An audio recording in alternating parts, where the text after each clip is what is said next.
Okay, let's unpack this. If you're anything like me, or, well, most people, you're probably always looking for that health magic bullet, right? Hmm. Is it the perfect diet? Paleo, keto, Mediterranean, whatever's trending. Or some new supplement that promises to, like, unlock your mitochondria or something. Exactly. Or maybe it's committing to freezing cold plunges every morning or hitting the infrared sauna. There's just so much noise out there. There really is. Everyone's telling us this one thing is the key, the secret sauce for long-term health, for longevity. But the argument we're going to explore today, the one we're really diving into, is that maybe the closest thing we actually have to a single magic bullet Right. is just exercise. Yeah, and it sounds almost too simple, doesn't it? In a world of biohacking and complex protocols. It does. But the claim is this: nothing else touches and improves as many different body systems as physical activity does. That's the core of it. Because when you really look under the hood, anatomically, physiologically, the depth of adaptation that exercise triggers is just, well, unique. So that's our mission today. We're going to systematically try and prove this claim. We'll look at how exercise remodels your body's operating systems structurally. We're talking heart, muscles, bones, even things like cancer risk and, overall mortality. Precisely. And look, we know people often prioritize diet first or maybe sleep. Those are absolutely critical, no doubt. But the stimulus from exercise, the way it forces structural change across so many systems, that's what we're focusing on. Okay, so what's the roadmap? Where do we start? We'll walk through it system by system. Cardiovascular, first the heart and vessels, then muscle and skeletal systems, think function, longevity. After that, metabolic health, the immune system. Then we'll hit the brain, and finally, the big picture, all-cause mortality. And then the ultimate comparison: exercise versus diet. Exactly. We'll put that structural stimulus head-to-head against the idea of perfect diet without exercise and see what holds up. All right, sounds like a plan. Let's start with the engine room then, the cardiovascular system. We all hear cardio is good for the heart. But that feels like such an understatement based on what we're discussing. Oh, it absolutely is. Massive understatement. When we talk about a well-planned cardio routine, and that means including both, steady state work and some higher intensity stuff, it doesn't just make you breathe heavy. Right. It physically transforms the heart muscle itself, the myocardium. Okay, the myocardium, that's the actual muscle wall of the heart. That's it. Consistent exercise increases the strength of that muscle. But importantly, it also increases its elasticity. It becomes a more powerful, but also more flexible pump. And what does that mean functionally? A stronger, more elastic pump. It means the heart can eject more blood with every single beat. That's called stroke volume. It goes up. Ah, okay. More blood per pump. Yep. And if you're pushing more blood out with each beat, your heart doesn't have to beat as often to circulate the same amount of blood, especially at rest. So, lower resting heart rate. That's the connection. That's exactly the connection. The heart becomes significantly more efficient. It's like upgrading your car engine. Bigger displacement does the same job with less effort. It's working smarter, not harder, over the long haul. And this isn't just a surface level thing. You mentioned changes deep within the cells. Oh yeah, deep down. We're talking mitochondria. Inside those cardiac muscle fibers, exercise literally triggers the growth of more mitochondria. The power plants of the cell. The power plants. Yeah. You get an increase in both their size and just the sheer number of them. Wow. And this adaptation, it lets the heart use oxygen way more effectively. It gets really good at aerobic respiration. It can also process metabolic byproducts like lactate much more efficiently. So it generates more energy, more ATP. Exactly. Which makes the heart more resilient, less susceptible to stress and damage over your lifetime. It's building endurance at the cellular level. Hashtag 1B, blood vessel and flow adaptations. Okay, so we've got a super efficient pump, a stronger, better heart. Yeah. What about the plumbing? The miles and miles of blood vessels. Right, the highways. Exercise does incredible things there too. One of the most amazing structural changes is something called capillarization. Capillarization. Growing more capillaries, those tiny little vessels. Yep, the smallest exchange vessels. You literally grow new ones, not just in your skeletal muscles, which makes sense for exercise, but also within the heart muscle itself, the myocardium we just talked about. So we're not just improving the roads, we're building whole new networks of side streets and delivery routes. That's a perfect analogy. More capillaries mean vastly better delivery and pickup. More oxygen and fuel get to the tissues, and more metabolic waste like CO2 gets removed. It speeds up recovery, reduces that feeling of local fatigue. Okay, that makes sense. But you also mentioned the health of the vessels themselves improves, like the lining. Yes, Absolutely critical. Exercise improves the health of the tunica intima.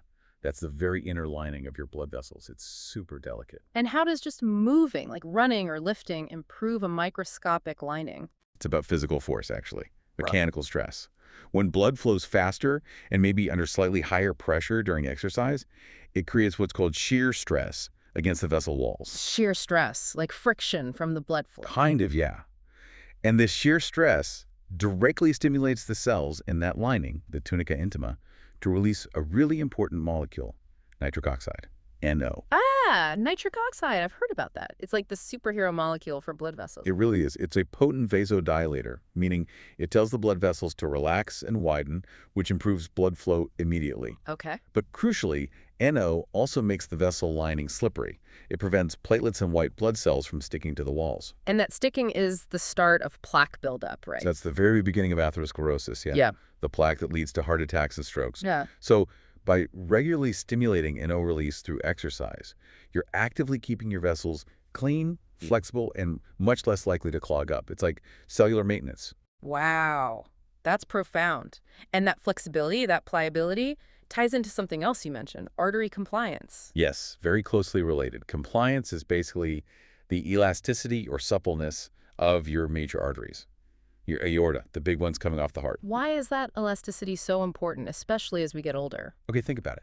When your heart pumps blood out, that systole, a healthy elastic artery stretches, absorbing some of that pressure wave. Then, as the heart relaxes, the artery passively recoils like a rubber band. Okay. That recoil actually helps push the blood further downstream. It acts like a secondary pump, smoothing out the flow and reducing the peak pressure the heart has to generate. So it lessens the load on the heart? Significantly. Yeah. Now, what happens when arteries get stiff, which happens with age and inactivity? They don't stretch and recoil. Right. They become like rigid pipes. The heart has to slam blood into this stiff system, causing a much higher spike in pressure, this systolic pressure. This is a major cause of isolated systolic hypertension in older folks. Where the top blood pressure number is high, but the bottom one isn't. Exactly. And that forces the heart to work way harder, leading to more wear and tear. Exercise actively preserves that artery compliance, that elasticity. It keeps the system supple, reduces the burden on the heart, and helps maintain healthier blood pressure. It's like a built-in shock absorber system powered by movement. That's a great way to think about it. And one last piece here, exercise also changes the blood itself. You actually increase your total circulating blood volume. More blood. Yep, more fluid in the system, which helps with cooling, delivery, everything. And you increase the number of red blood cells, too, which boosts your oxygen-carrying capacity. These are deep structural changes. No pill does all this. No specific diet triggers all these mechanical adaptations. Okay, moving from the pipes and pump. Let's talk about the scaffolding, muscles and bones. And you made a key point earlier. This isn't just about looking good or running faster. It's about health span. Health span is everything here. It's not just about living longer. It's about living functionally longer, being independent, capable, resilient. Avoiding that decline where you can't get up from a chair easily or you're afraid of falling. Precisely. And exercise, when you plan it strategically, directly fights the physiological things that cause that age-related functional decline. Hashtag 2A. Muscle fiber transformation and endurance. So let's talk endurance first. If someone wants to, say, hike all day without getting wiped out or run a 10K comfortably, what's happening inside their muscles to allow that? That kind of deep, slow burn endurance comes mainly from adaptations in your slow-twitch muscle fibers, type I fibers. They're your endurance specialists. And what kind of exercise targets those? Moderate intensity cardio is the prime stimulus. Think zone 2, like we'll discuss later, or even resistance training with lighter weights and higher reps can contribute. And the change is similar to the heart, more mitochondria. Exactly the same principle. You increase the number and the size of mitochondria within those slow-twitch fibers. They become metabolic powerhouses, really optimized to burn fat and use oxygen efficiently. Making them super resistant to fatigue. Super resistant. And remember the capillarization we talked about. That happens in the muscles too.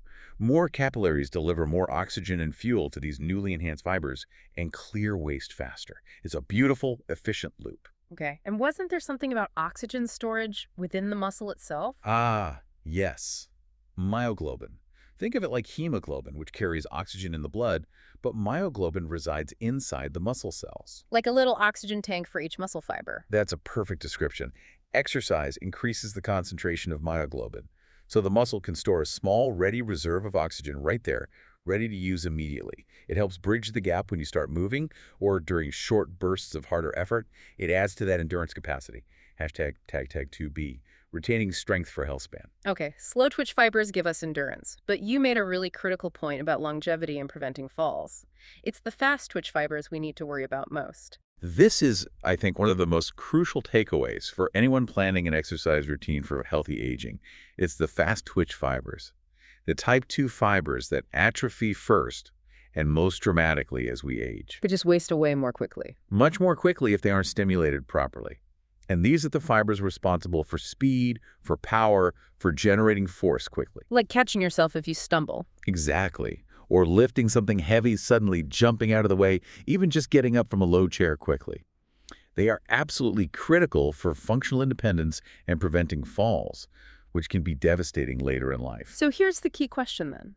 Let's say someone is quite active. They walk 10,000 steps, garden, maybe cycle at a moderate pace regularly. That's great for their slow twitch fibers, great for cardio health. Fantastic for those things, yes. But are they still neglecting those crucial fast twitch fibers?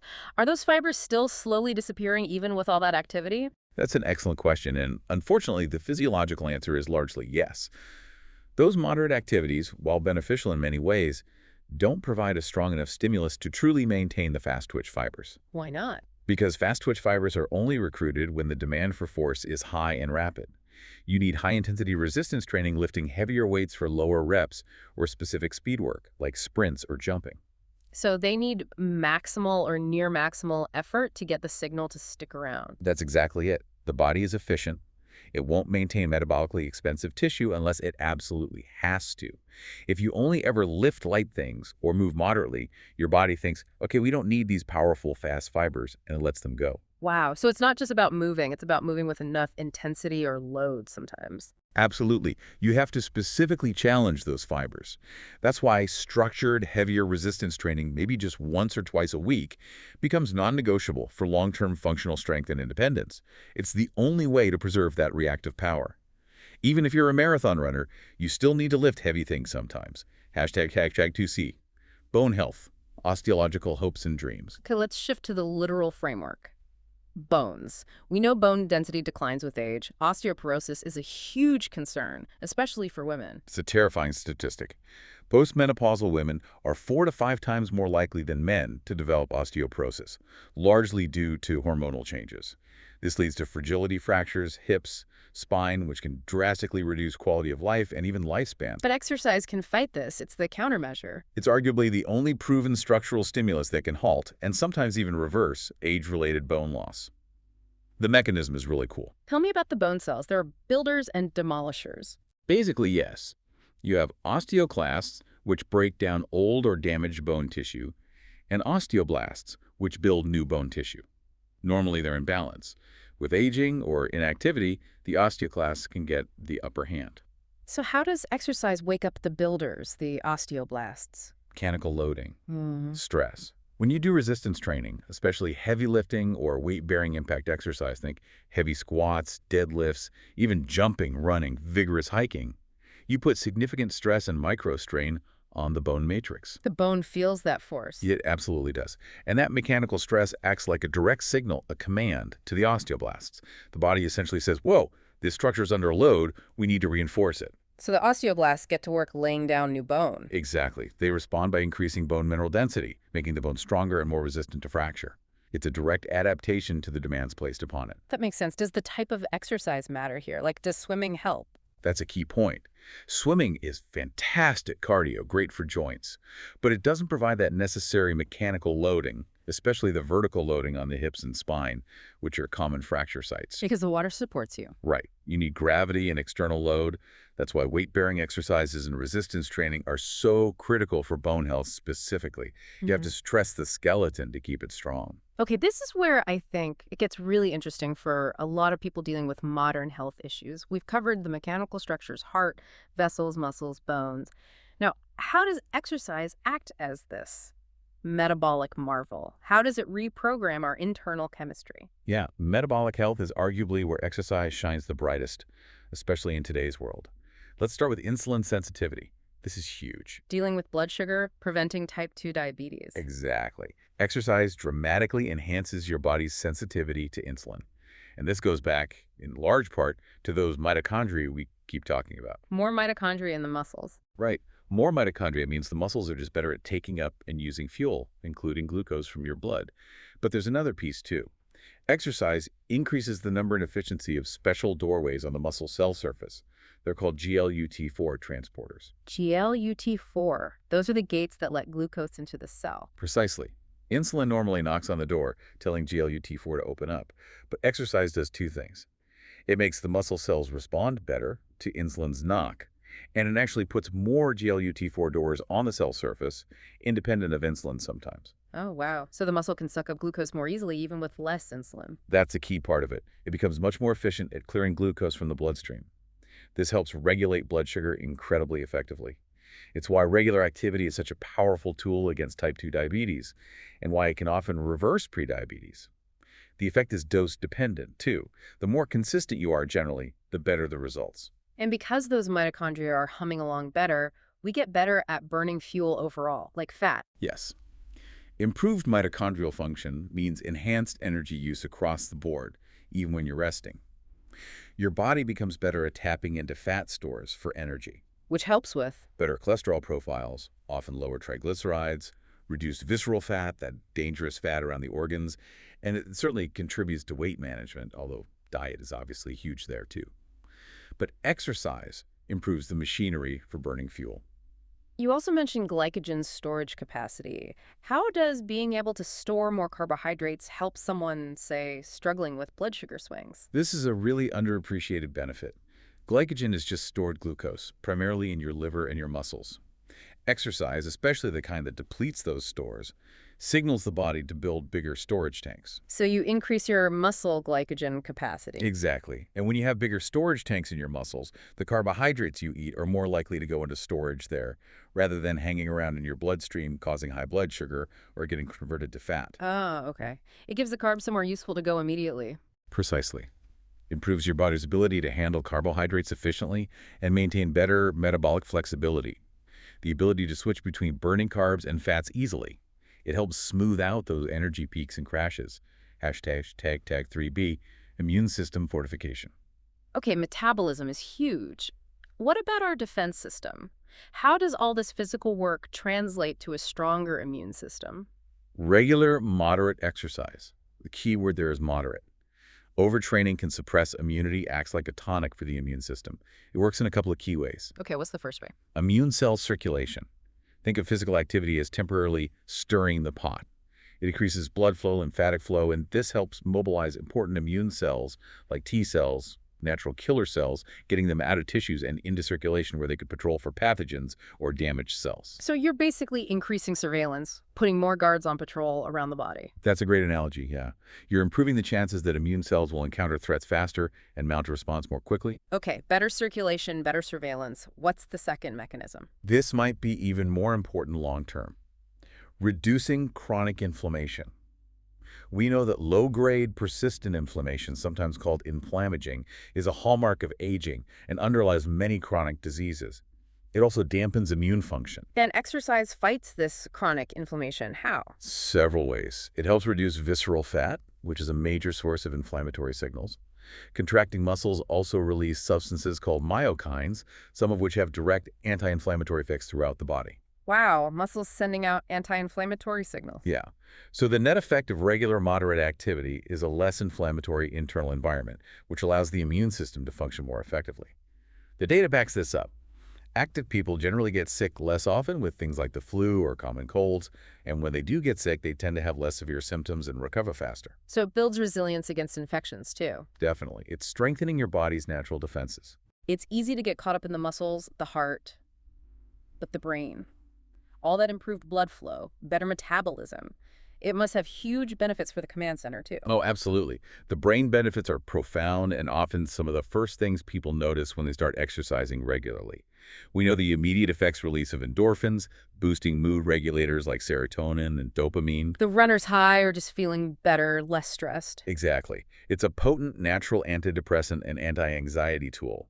It helps buffer stress by reducing hormones like cortisol, But the structural benefits, the long-term changes in the brain, are just as impressive. Okay, so beyond mood, what's physically changing up there? Better blood flow is key, of course, delivering more oxygen and nutrients consistently.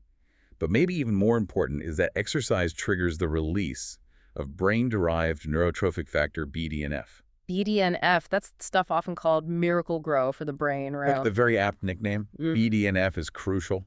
It supports the survival of existing neurons, and it encourages the growth of new neurons and new connections between them. That's neuroplasticity, Growing new connections. Where does this happen most? particularly in areas critical for learning and memory, like the hippocampus. This is likely why regular activity demonstrably sharpens cognition, improves memory, and helps fight that cognitive fog. And for aging, does this help protect against decline? The evidence strongly suggests yes. By promoting neuroplasticity and protecting existing neurons, exercise helps maintain cognitive function, judgment, learning, memory as we age. It's considered a key lifestyle factor in potentially delaying the onset or slowing the progression of neurodegenerative diseases like dementia. That's huge. And there's a link to sleep quality too, isn't there? Better exercise, better sleep. Definitely a strong link. Exercise helps regulate our natural circadian rhythms, our internal body clock. It helps lower stress hormones that can interfere with sleep. It can also help regulate core body temperature changes needed for sleep onset. So it makes it easier to fall asleep and stay asleep. Generally, yes. People who exercise regularly often report falling asleep faster, staying asleep longer, and experiencing deeper, more restorative sleep. And good sleep is absolutely vital for brain health, memory consolidation, and overall recovery. It's a positive feedback loop. Okay, so we've built this picture. Stronger heart, better vessels, more resilient muscles, denser bones, smarter metabolism, tougher immune system, sharper brain. When you add all that up, When you add it all up, you get the ultimate payoff, a significant reduction in all-cause mortality. meaning your risk of dying from pretty much any major cause goes down. That's exactly what the large-scale epidemiological data shows, consistently. It's quite remarkable. If you look at people meeting the standard guidelines, say 150 to 300 minutes of moderate intensity activity per week. Like maybe 30 minutes, 5 days a week. Pretty achievable for many. Right. That level of activity is associated with about a 20% to 21% lower risk of dying from any cause compared to being sedentary. 20%. That's a massive reduction in risk for a relatively modest time investment. It really is. And if people do more, say moving into the range of 300 to 600 minutes per week, maybe an hour a day on average, that risk reduction can increase even further, up to around 31%. Wow. Over a quarter, nearly a third lower risk. And even small amounts matter. Some studies show that just 15 minutes of moderate activity per day can cut all-cause mortality risk by something like 14%. Every bit helps. It makes logical sense, though, doesn't it? If exercise improves all the systems involved in the major killers. Exactly. Cardiovascular disease, metabolic diseases like type 2 diabetes, various neurodegenerative diseases, even the risk of certain types of cancer is lower in active individuals. Exercise is hitting all the major pathways that lead to premature death and functional decline. It truly casts the widest protective net. Okay, we've made a powerful case for exercise as the systemic remodeler, but let's tackle the big debate head-on. Diet versus exercise. If you had to pick one for longevity and health span, which one wins? Because most people seem to default to focusing on diet. Right, and look, let's be absolutely clear. The ideal scenario, the optimal scenario, is that exercise and a proper diet go hand in hand. You absolutely need good nutrition. Need the fuel, the building blocks. Precisely. You need sufficient protein to repair muscle, vitamins, and minerals for cellular processes, the right energy balance. Diet provides the essential materials and maintains baseline function. We are not dismissing diet. Okay, important clarification. But if we're talking about the stimulus for structural adaptation, for maintaining function as we age. Then, in my view, based on the physiology, exercise holds the edge. It's the active stimulus. Think about it. No single food, no superfood, no supplement can trigger all those adaptations we just walked through. Can't make your heart grow more capillaries just by eating kale. Exactly. Diet and supplements should be seen as supporting players. They provide the resources to fuel and recover from the adaptations that only exercise can initiate. So let's run that thought experiment you mentioned. Picture someone eating the perfect diet. Perfect macros, micros, whole foods, clean eating, everything dialed in. But they are completely sedentary. Never exercise. What happens structurally? Well, that perfect diet might keep their cholesterol levels looking good, maybe manage inflammation to some degree. It reduces risk factors. But it cannot provide the mechanical stimulus needed for structural integrity, Meaning? meaning that perfect diet cannot signal those fast-twitch muscle fibers to stay strong. Without the heavy lifting or high-intensity work, those fibers will atrophy regardless of how much protein they eat. Strength will decline. Okay, muscle loss is inevitable without the right stimulus. What else? That perfect diet cannot maintain the strength or the elasticity of the heart muscle, the myocardium. The heart only stays strong if it's challenged. It can't stimulate the sheer stress needed for nitric oxide release and capillarization. Those vascular benefits don't happen. Vessels won't improve their lining or grow new networks? Nope. And perhaps the most obvious example, that perfect diet cannot, under any circumstances, signal the osteoblasts in your bones to lay down new tissue. Bone density will decline without mechanical loading. Calcium intake helps, but it needs the exercise signal to be incorporated effectively. So the diet provides the bricks and mortar, maybe keeps them from crumbling too fast? Yeah, that's a decent analogy. But exercise is the architect, the construction crew, and the constant renovation team actually building and maintaining the structure. That's it, exactly. Diet maintains the baseline and provides materials. Exercise provides the necessary stimulus for structural adaptation, for functional capacity, for resilience against age-related decline. It just casts a wider, more potent net when it comes to building and preserving the functional machinery of the body. All right, so the case is compelling. Exercise is fundamental, structural. So let's get practical. We know why, now let's talk how. What does an effective routine look like that actually hits all these different systems we've discussed? The heart efficiency, the fast twitch fibers, the bones. Okay, so a really effective, well-rounded program, one designed for longevity and hitting all these bases, generally needs to include 3 key components. 3 pillars. You could call them that. Yeah. Pillar 1, steady-state cardio for metabolic health and endurance. Pillar 2, some form of high-intensity cardio to push your maximum capacity. And Pillar 3, a solid resistance training program for muscle and bone. Okay, let's break those down. Steady state cardio first. What's the goal here? This is primarily for building that mitochondrial density, improving fat utilization, enhancing capillarization. The target is generally aiming for around 2 to 3 hours per week. 2 to 3 hours total per week. Yep. And the intensity we're usually aiming for is what's commonly called zone 2. If you're using heart rate, that's roughly 60% to 70%, maybe 65% to 75% of your maximum heart rate. It varies a bit depending on the model you use. And for people who don't use a heart rate monitor, the talk test. The talk test works great. Zone 2 is the level where you can hold a conversation, but it's not effortless. You should be able to speak in full sentences, but you'll need to take noticeable breaths between them. If you can sing, you're going too easy. If you can only gasp out single words, you're going too hard for zone 2. Okay, conversational but slightly labored breathing. What kind of activities fit here? Brisk walking, maybe on an incline, jogging, cycling, rowing, elliptical. Anything you can sustain at that steady, moderate intensity. #6A. Cardio strategy. Continued HIIT. Okay, so that covers the endurance base. Now, pillar 2, high intensity. Why do we need this on top of the steady state stuff? The high-intensity work is what really pushes your VO2 max, your body's maximum ability to utilize oxygen. It significantly improves the top-end capacity of your heart and lungs. It provides a different, very potent stimulus. And how often do we need to do this? Generally, once a week is a great target for significant improvement, maybe once every other week for maintenance if you're really pressed for time. And what does a session look like? You mentioned 4x4s earlier. Yeah, the 4x4 protocol is a classic, very effective high-intensity interval training HIIT structure. It's simple but tough. Lay it out for us. Okay, after a good warm-up, you do 4 minutes of work at a very high intensity. Then you take 3 minutes of active recovery, like a slow walk or very easy pedaling. And you repeat that whole cycle 4 times. So 4 sets of 4 minutes hard, 3 minutes easy. The key is that very high intensity part. How high are we talking? We often use the RPE scale, rate of perceived exertion, from 1 to 10. During those 4-minute work intervals, you want to be consistently up around an 8 or 9 out of 10. It should feel very challenging to sustain for the full 4 minutes. Okay, seriously hard work. Yeah. And here's the real check. If you've paced it right by the last minute or even 30 seconds of that 4th and final hard interval, you should be seriously questioning your life choices. Okay, that's a good metric. Questioning your sanity means you're doing it right. Pretty much. That level of effort ensures you're really pushing the limits and driving those maximal adaptations in cardiac output and oxygen uptake. So putting it together, a weekly cardio plan might look like zone 2 for, say, 60-90 minutes on Monday, Maybe another 60, 90 minutes on Wednesday, Yep. and then that intense 4x4 session on Friday. That's a fantastic structure. Or you could even sometimes integrate the 4x4s at the end of a Zone 2 day, or even tacked onto the end of a strength day if you're efficient. Lots of ways to schedule it. Hashtag tag 6B. Resistance training strategy. Okay, final pillar.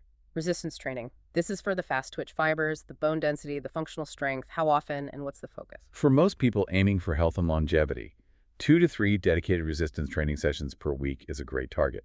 Any less, and it's hard to get enough stimulus, especially as you get stronger. 2 to 3 days? And the type of exercise. You said compound movements. Absolutely. Focus on compound movements. These are exercises that involve multiple joints and large muscle groups working together.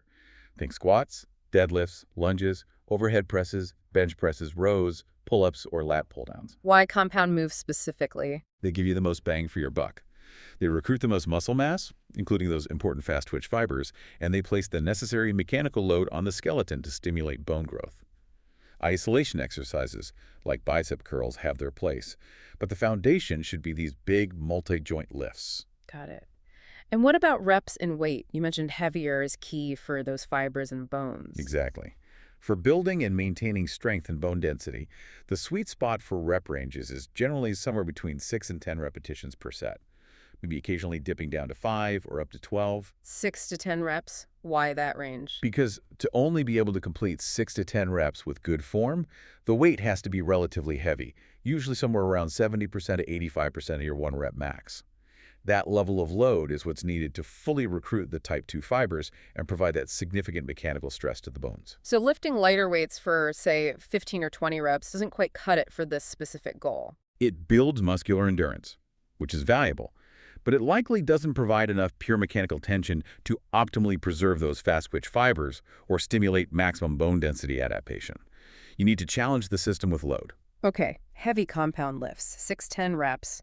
How would you structure those 2-3 days? Full body each time. Full body is great, especially for beginners or if you only have 2 days.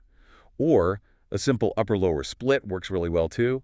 For example, Tuesday could be upper body day focus on pressing and pulling movements. Thursday could be lower body day focus on squats, hinges, lunges. And then maybe a third day could be full body, or you just alternate the upper-lower focus week to week. Exactly. Lots of flexible ways to do it. The key is consistency and progressive overload, gradually trying to lift a little heavier or do an extra rep over time. And one last tip, if you can spare 5-10 minutes at the end, some mobility work is always a good investment for maintaining joint health and range of motion. Hashtag tag outro. So what does this all mean? We've gone deep into the anatomy, the physiology, and the picture seems pretty clear. Exercise isn't just one tool in the health toolbox. It seems to be the master key. I think that's fair to say. We're talking about profound, literal, structural remodeling of your body. We've seen how it strengthens the heart muscle, builds new blood vessels, keeps those powerful fast-twitch muscle fibers alive, stimulates new bone growth, reprograms metabolism for the better, tunes up the immune system, sharpens the brain. Yeah, the list is extensive. And all of these individual improvements add up to that incredible, measurable outcome. A significant reduction in your risk of dying from almost any major cause, 20%, 30% lower risk, is achievable. Reinforcing that core argument, exercise provides that essential mechanical stimulus for long-term function and health span that, frankly, nothing else seems to replicate on such a broad scale, not even a perfect diet. Exactly. Now, obviously, we have to acknowledge other factors are hugely important too. Sleep, managing stress, social connection, your environment. Those are critical pieces of the puzzle we didn't dive into today. Right. Health is multifaceted. Absolutely. But given the sheer weight of evidence for exercise, the profound life-extending adaptations it drives, and the fact that we have pretty clear evidence-based protocols like the ones we just discussed that can achieve these benefits, it does raise a fascinating final question. Okay, leave us with something to think about. If exercise offers such a powerful defense against decline and death, it's the closest thing to a biological magic bullet we have, and we know how to dose it effectively, why don't more people do it? What is the real barrier, maybe not physiological, but societal, psychological, environmental, that prevents so many of us from consistently engaging in this incredibly potent form of self-preservation? What's really holding back that anatomical adaptation we know is possible? That's definitely something to mull over.